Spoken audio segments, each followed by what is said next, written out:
Olá, o Antagônico recebe o Márcio Sabá, da PRF. Ele é candidato a senador pelo PMB, o Partido da Mulher Brasileira. Márcio, muito obrigado por ter aceito o nosso convite, é um prazer te receber. E eu começo te perguntando, você é candidato a senador, como é que está essa caminhada, Márcio? Isso, primeiro agradeço o espaço, uma vez que eu me candidatei ao Senado, meu partido é um partido pequeno, o Partido da Mulher Brasileira, não tive tempo de televisão, também não tive nenhum aporte público, fundo partidário, zero, estou vindo caminhando aí com os patriotas. Márcio, tu falaste agora com esse pessoal, muita gente, duas queixas recorrentes hoje nesta campanha, é a falta de espaço na TV e a falta de recursos. Como é que tu está administrando isso dentro de um estado de dimensão continental? Como é que você está fazendo campanha? É verdade, o que acontece? É mais complicado. Na verdade, eu tive um professor para isso, que eu me espelhei, que no caso foi em 2018 o nosso atual presidente, Jair Bolsonaro. Jair Bolsonaro também tinha um partido pequeno, certo? E ele conseguiu, através, eu acho, 90% da sua campanha foi feita através das mídias sociais. Então eu vim trabalhando nas mídias sociais. Como não tive fundo partidário, eu fiz um vídeo solicitando apoio dos patriotas, que realmente esses patriotas que querem essa mudança no estado do Pará, da política do estado do Pará. Hoje, vou verificar quem são os candidatos, ao Senado Federal. Todos fazem parte de uma velha política, onde eu vejo indignação do povo, querer essa mudança. Então, encarei essa missão, sou policial há quase 20 anos, eu nunca fugi de nenhuma missão. Foi me dada essa missão e aceitei. Eu conheci já o Pará todo, através da Polícia Civil e através da Polícia Rodoviária Federal. Então, eu estou acostumado a andar pelo estado do Pará. Só que é mais difícil hoje você caminhar na hora para fazer política, ser um recurso.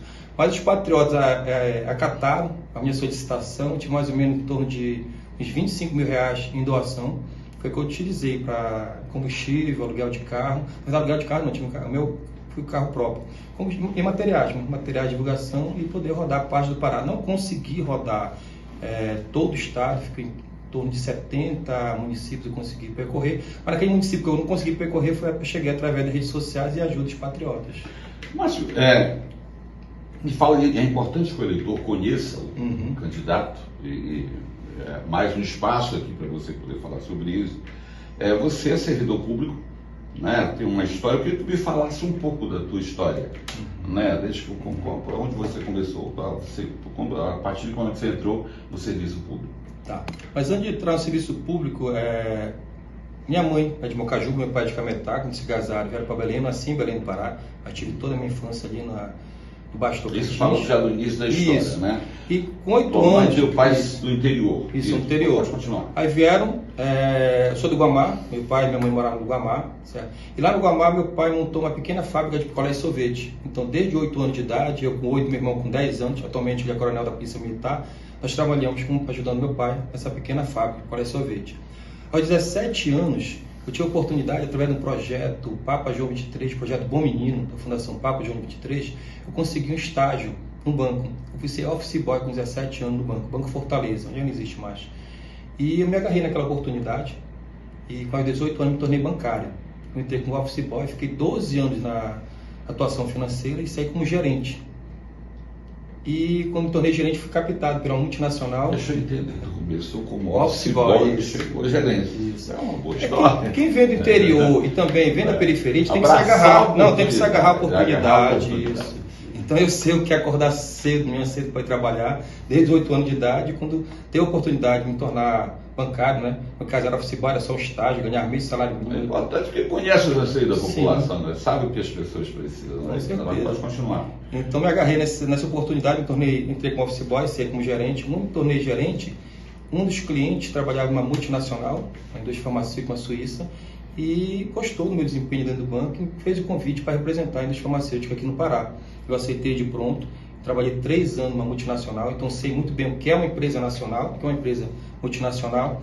Só que nessas andanças pelo estado do Pará, já pela indústria farmacêutica, quando eu passei na BR, eu me apaixonei por uma viatura azul, amarela, disse, eu quero ser aquilo ali. Era a viatura da Polícia Rodoviária Federal.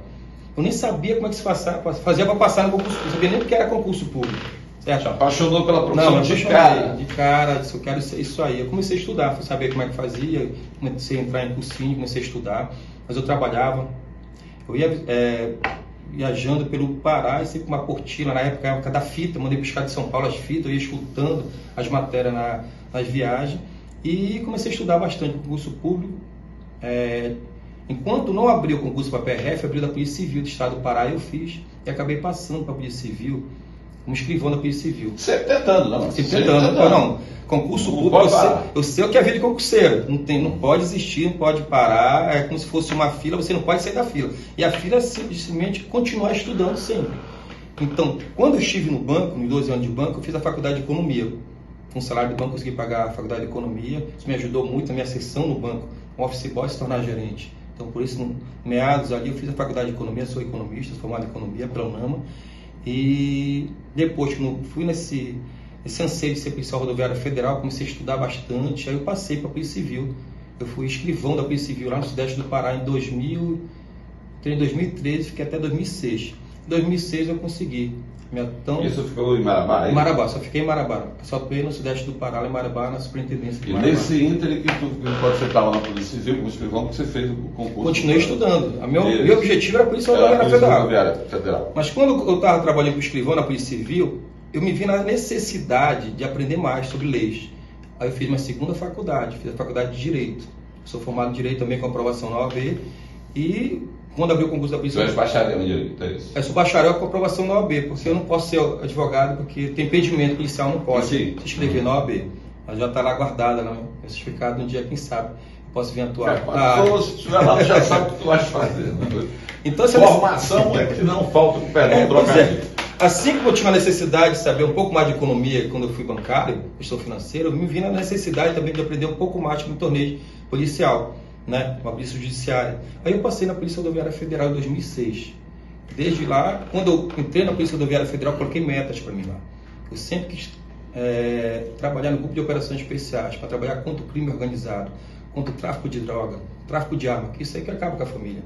Eu via muitas, durante a Polícia Civil, eu acompanhei várias famílias sendo destruídas por causa do tráfico de droga. Porque eu estava em delegacia, eu via chegar mãe chorando, criança, adolescente e também adultos envolvidos com tráfico de droga. Então, dentro da Polícia Rodoviária Federal, eu coloquei metas. Eu sempre trabalhei no grupo de operações especiais, atuei quase todo o Brasil, Rio de Janeiro, combate ao tráfico, combate a roubo de carga em Minas Gerais, tráfico de droga também na fronteira do MS. E também me vi na necessidade de passar conhecimento. Deixa eu entender, nesse entrevão bom para a gente contextualizar, passou pela, vamos só ver, quando você passou para a Polícia Rodoviária Federal, você começou a trabalhar onde? Primeiro fui lotado no Amazonas, morei em Manaus. Primeiro as pessoas imaginam que passou a ficar só no Pará. Não. Primeiro fui lotado no Amazonas, fiquei 6 anos no Amazonas, fiquei de 2006 até 2012. Em 2012 eu consegui a remoção para cá, para o estado do Pará. Certo. Mas aí tu viajou? Não, você sempre sempre quando entrei no Amazonas, eu trabalhei no grupo de operações especiais. Então, operava não só no estado do Amazonas, como no Brasil inteiro. E também... São aquelas missões que são montadas e os policiais são destacados, é isso? Isso. Principalmente quem pertence ao grupo de operações especiais que eu faço parte. Eu sou choqueano, sou também operador de choque. Então, todas as operações de combate ao crime, primeiro são acionados os policiais que são do grupo de operações especiais, do qual eu faço parte. Fui chefe do grupo de operações especiais no Amazonas e também quando vim para o Pará, também fui chefe do grupo de operações aqui no Pará. Agora, tudo isso, Márcio, passa por preparação, né? Você passou para o concurso, mas depois você tem que fazer vários cursos para chegar onde você...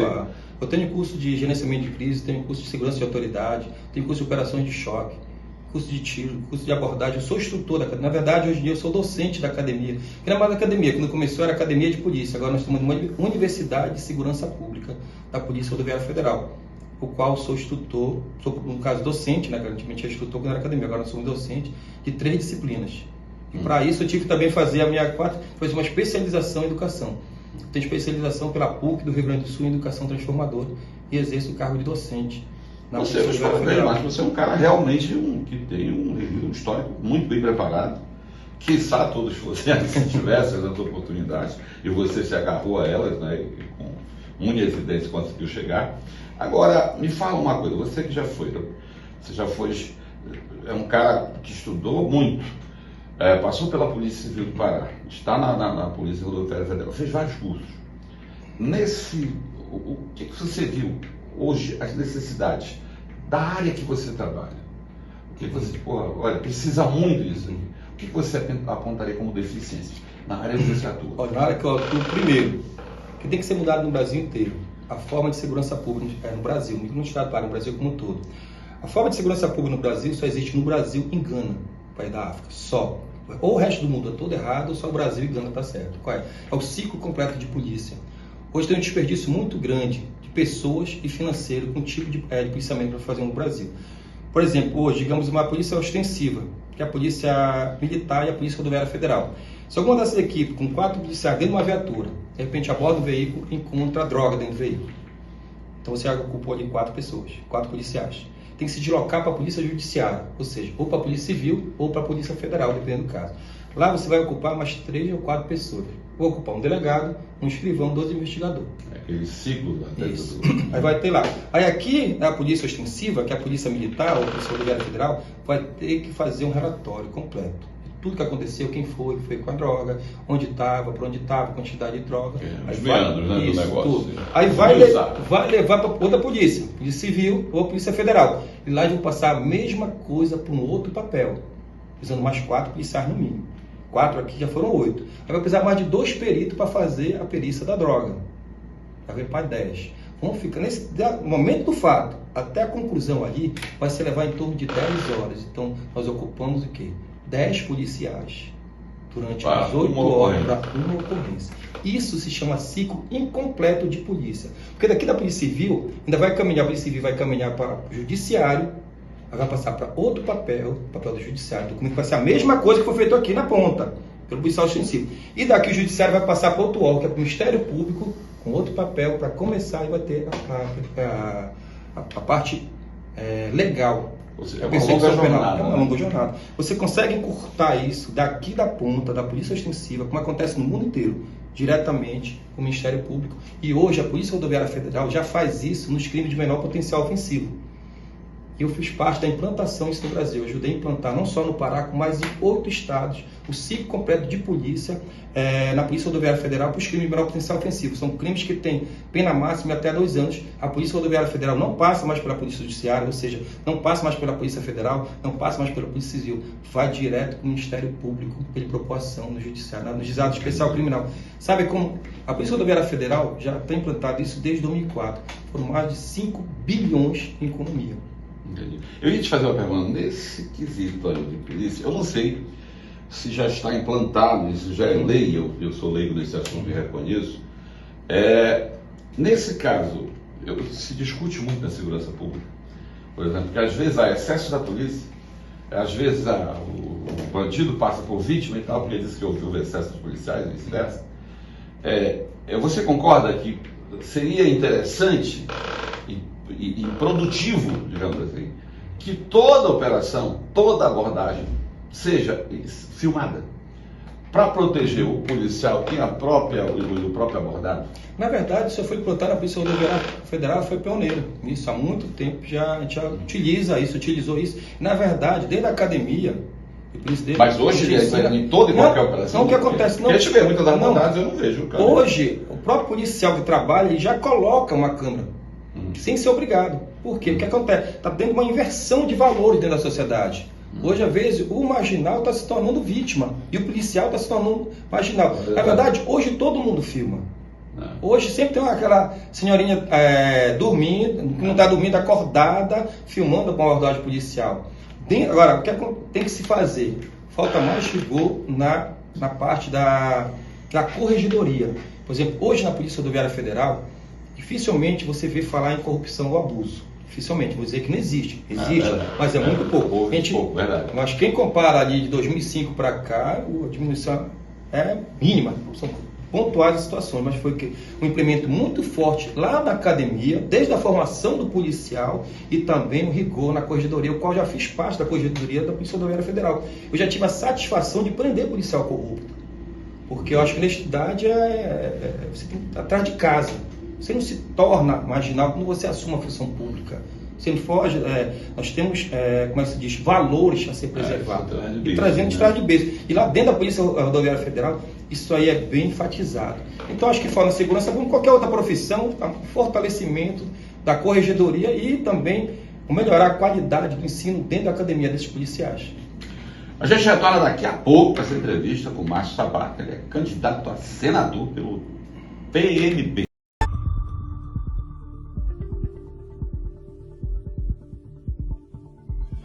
Retornando aqui a conversa com o Márcio Sabá, candidato pelo PMDB a senador.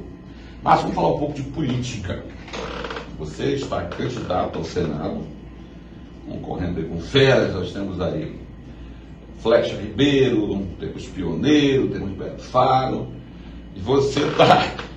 Estamos falando, eu sempre digo isso para os meus convidados, estamos falando da campanha do milhão, uma campanha como nunca antes vista no estado do Pará.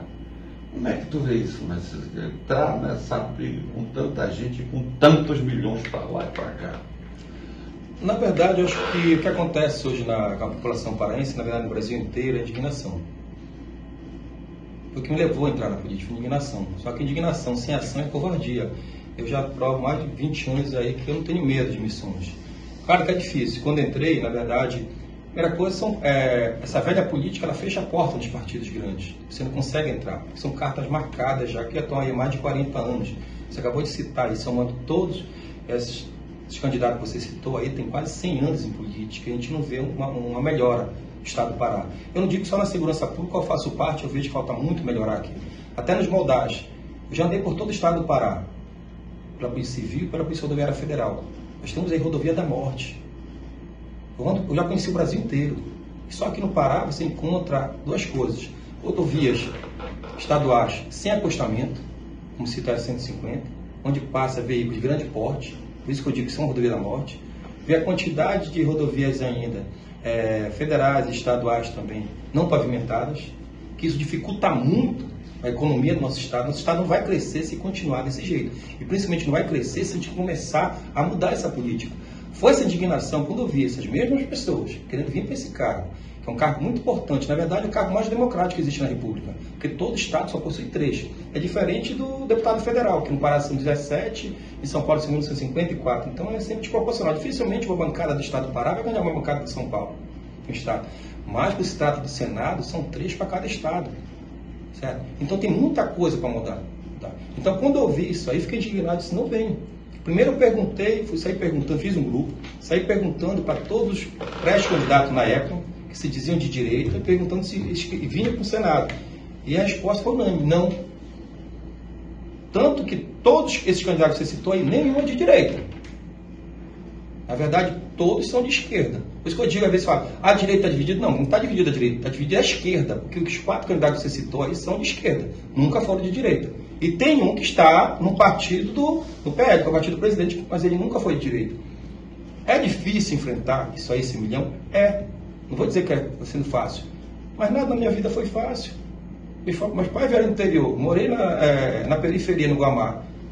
Graças a Deus, consegui vencer. Então eu acredito hoje, com a ajuda dessa população de bem do estado do Pará, que realmente está indignada com essa velha política, não vai optar por nenhum desses 4.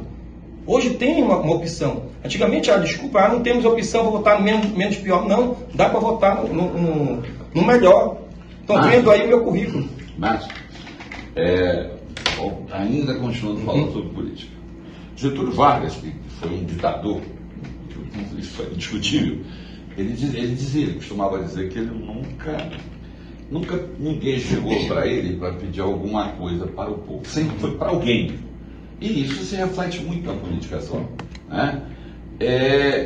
Desse exemplo que eu te dei, por exemplo, hoje, eu não sei se você vai me dizer o que você acha, se falta conscientização política. Porque a corrupção ela tem 2 pontas. Sim. Né? Tem que oferece e pega. Exato. Então, para você ter uma ideia, a gente fala rapidamente aqui, só dos candidatos a senador, eu conheço que eu te citei, 2 foram presos. Sim, presos e algemados. E estão aí, estão concorrendo livremente, tranquilamente. Falta conscientização. A pessoa sabe, rapaz, esse camarada tem um passado.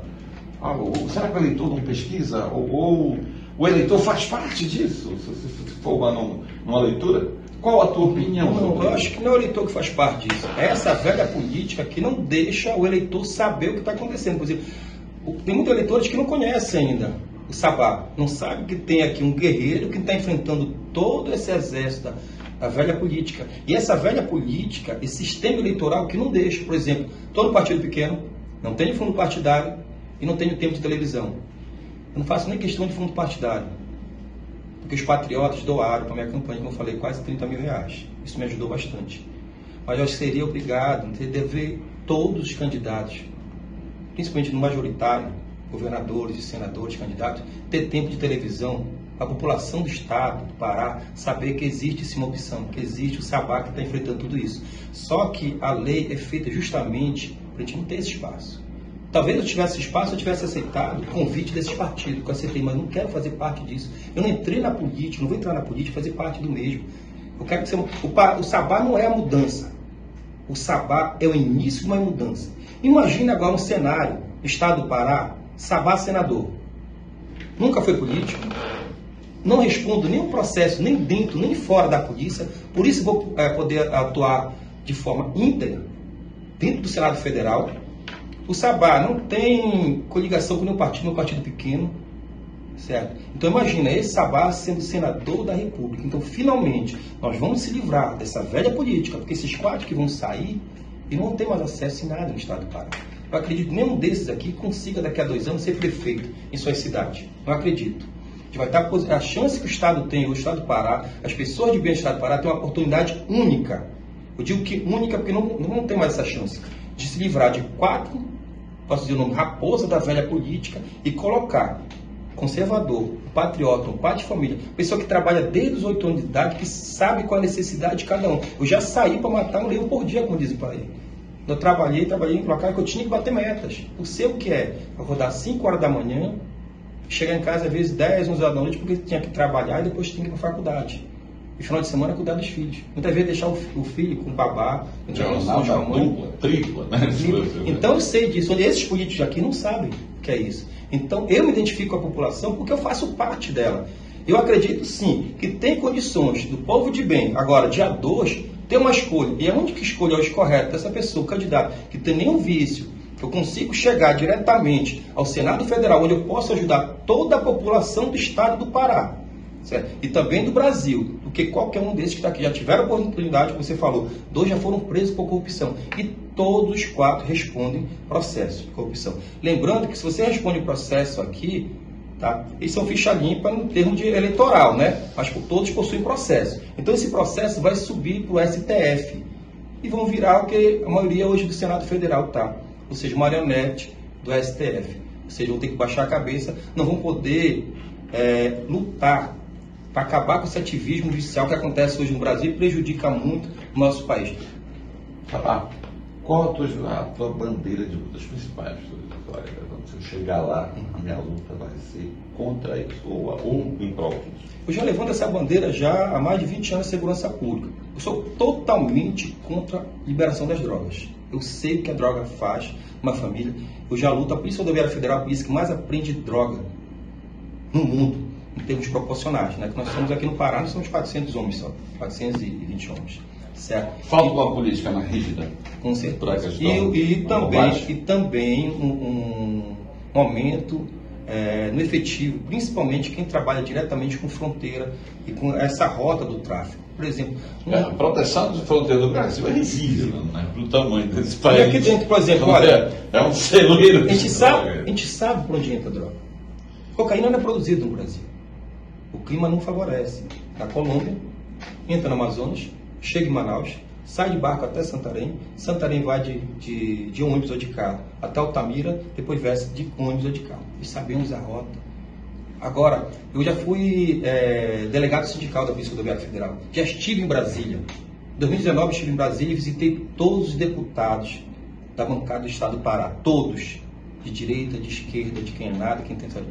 E sempre pedindo, aumente junto ao Ministério da Segurança Pública, o efetivo da Polícia Rodoviária Federal. É a polícia que mais aprende arma e droga no Brasil. Aumente o efetivo. Nós temos um estado do tamanho do país, nós temos 420 homens. Desses 420, 150 estão no administrativo. Nós temos 300 policiais só na área operacional. Esses 300 tem que dividir por 4. Porque a gente trabalha numa escala de 24/72. dá em torno de 80 homens só no estado do Pará, trabalhando agora para o rodoviária federal. E mesmo assim, nós batemos recorde todo ano, certo? De apreensão de drogas, de armas. Então, a gente vê que não existe o interesse dessa bancada federal de aumentar o efetivo da polícia. E a gente vê também, no trato do estadual, a gente não vê também esse interesse de melhorar as condições dos nossos policiais militares, policiais civis no estado do Pará. O que aconteceu com os policiais militares do estado do Pará nesse governo é um absurdo. Achataram o escalonamento deles. Hoje um soldado ganha o mesmo soldo que um subtenente da Polícia Militar. Acabaram com os praças. Não existe um aumento. Existe os penduricários, mas esse penduricário ele não leva para a aposentadoria. Esse governo também descontou de forma indevida a previdência dos praças.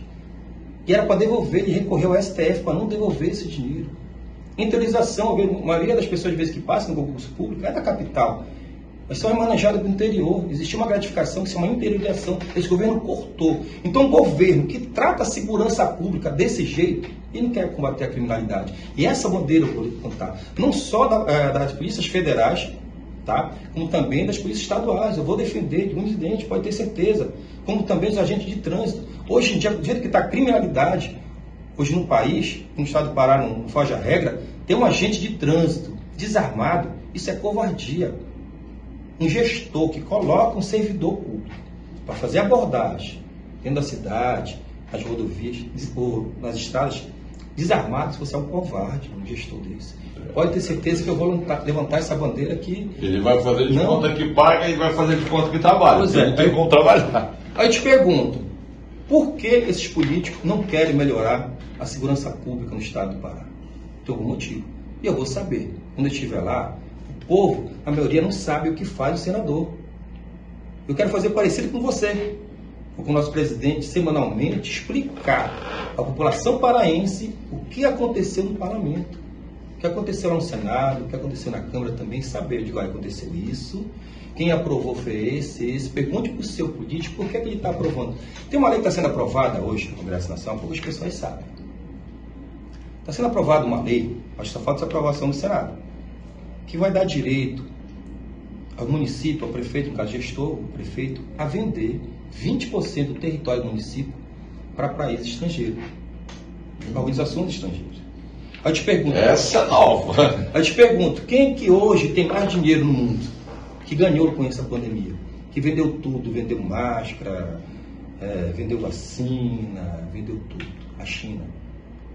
Então existe uma possibilidade de a China comprar 20% do território brasileiro. É como se a gente vendesse todo o sul para a China. Eles entrando aqui, eles fazem como já fazem aqui no comércio. Trazem a população dele para trabalhar. Pagam quase que um trabalho escravo e não dão oportunidade de emprego para nós paraenses brasileiros. É isso que está acontecendo. Sabe por que acontece isso? Eu te pergunto, por que o nosso senador, nós temos 3 lá, né? Não falam nada. Por que os nossos deputados federais ficam calados nisso? Quando a gente for saber, já aconteceu. E aí, depois que aconteceu, não tem jeito. Está falando de um projeto absurdo. Mas está lá, isso é aprovado. Como a liberação das drogas, como nós temos um político aí, ex-presidiário, descondenado, que é a favor do furto, do roubo, de um pequeno celular, mas celular foi comprado com meu dinheiro. Ninguém tem direito de roubar. Principalmente matar para roubar um celular. Isso aí também totalmente contra. Sou contra o aborto, sou pró-vida. Liberdade, o Estado tem que ser laico, mas eu sou cristão. Toda religião tem que ser a sua liberdade. Olha o que aconteceu durante a pandemia. Nem em período de guerra as igrejas são fechadas. Nem em período de guerra. Durante a pandemia fechada. Poxa, como é que você fecha uma igreja por causa de acúmulo de pessoas? Reduz a quantidade. Os ônibus estavam todos lotados. Os metrôs estavam todos lotados. Supermercado lotado. Houve muita incongruência. Então tem muita loja. Não é porque vai propagar o vírus. Vem cá, nos ônibus lotados. Porque o supermercado está aberto. A pessoa pega um ônibus e vai trabalhar. Está lotado. Chega lá, vai trabalhar, cheio de gente. Então, aquele momento da pandemia, quando se falava em vacina, se falava em cura, vendo pessoas morrer, acho que é na hora que as pessoas mais se pegam a Deus. Mais se pegam ao seu líder religioso. Então, era momento para liberar isso, mas fecharam. E o pior, tudo isso, que depois que passou esse período, eu estava numa igreja, não vou citar um nome, eu estava lá numa comemoração, o presidente Bolsonaro estava aqui, eu fui convidado para estar presente lá, e eu vi o gestor daqui no Paió, dentro de uma igreja, dizendo: Eu não mandei fechar igreja nenhuma. Fica, meu Deus, foi ele que assinou o decreto. E o pior, sabe, as pessoas todas caladas, eu acho que com medo, por falta de conhecimento, que foi ele, é o gestor máximo, foi ele que assinou o decreto, fechando as igrejas. Depois, lá dentro do templo, ele falou que não foi, quis mentir dentro de uma igreja, para quê? Para ganhar votos. É contra essa política que eu quero lutar. Eu sou só a ponta da lança. Agora eu preciso desse exército de bem que queiram realmente, porque não vamos ter outra oportunidade. Daqui a 2 a 4 anos, não vão deixar mais o sabá aparecer. Eles cometeram, não erro, eles cometeram, como é que se fala aqui no Pará, vacilo. Deixaram o sabá. Tem um partido que não foi vendido, foi isso, graças a Deus eu agradeço ao presidente do partido, ele prometeu que não ia vender o partido, que a gente sabe que acontece isso, tá, de comprar de partido pequeno. Meu partido não foi vendido, ela me deu a oportunidade de concorrer, e hoje, no Datapovo, que é a pesquisa que eu mais acredito, o sabá já aparece lá na frente. Mas só que a velha política fica colocando falsas pesquisas em jornais, em redes sociais, a velha pesquisa fazendo o que ela sempre fez, certo? Enganando a população de bem, desencorajando de apostar no novo, no melhor.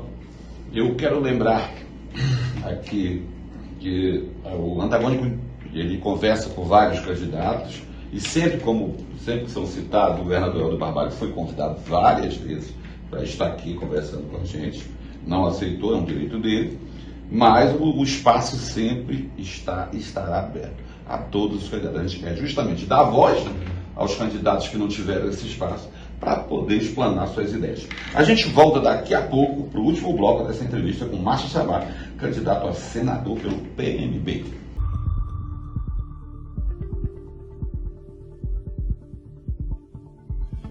De volta aqui para o último bloco dessa agradável entrevista com o Márcio Sabá, candidato a senador pelo Partido da Mulher Brasileira. Márcio, chegou aquele momento em que eu vou te perguntar sobre uma pessoa e tu vai definir isso em uma frase, um espaço curto. Tá, eu começo te perguntando, quem é o Márcio Sabá? Bom, o Márcio Sabá é cristão. O Márcio Sabá é uma pessoa hoje com uma maioria do povo que ficou indignada da situação do Estado do Pará. Eu conheço todo o Estado do Pará, tive a possibilidade, através dos empregos que eu tive, de conhecer todo o Estado do Pará, e conhecer o Brasil e saber que existe uma diferença muito grande por vários estados, cito aqui Santa Catarina, Paraná, com o Brasil.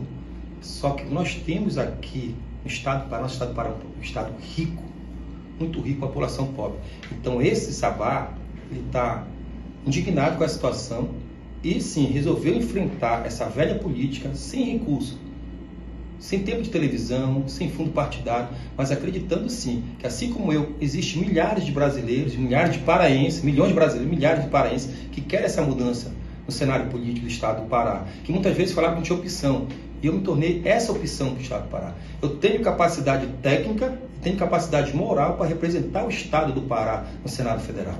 Beto Fábio. É a velha política. Flecha Ribeiro. Assim como o Beto Fábio faz parte da velha política, e todos já provaram que vieram fazer, tanto que foram presos por corrupção em 2004. Manuel Pioneiro. Manuel Pioneiro foi gestor por 3 vezes de Ananindeua, e Ananindeua é a terceira pior cidade de saneamento básico e chegou a ser a primeira em segurança pública, pior. Mário Couto. Mário Couto faz parte da velha política, é de esquerda, mas conseguiu, através do Diretório Nacional do PL, tampar esse espaço aí e será o próximo Dória, o Bolsonaro. Helder Barbalho. Um câncer.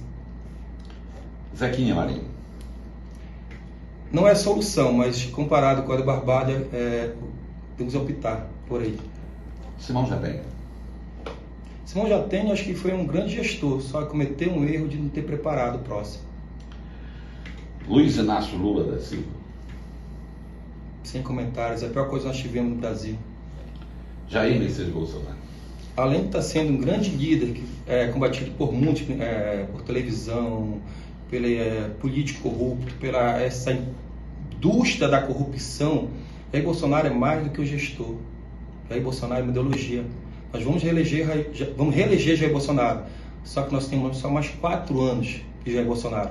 Por isso que temos que começar a mudança agora, no Estado do Pará e no Brasil, e daqui a 2 anos também, quando vier eleições para prefeito e vereadores, porque daqui a 4 anos não teremos mais Jair Bolsonaro. Por isso que eu digo que é uma ideologia que tem que ser seguida. Márcio, muito obrigado mais uma vez por ter aceito o nosso convite. Eu te desejo muito sucesso nessa caminhada. Eu acho que o país, o Pará, nossa nação precisa de pessoas como você. Eu quero te deixar agora as tuas palavras, as tuas considerações para os nossos amigos do Taquônia.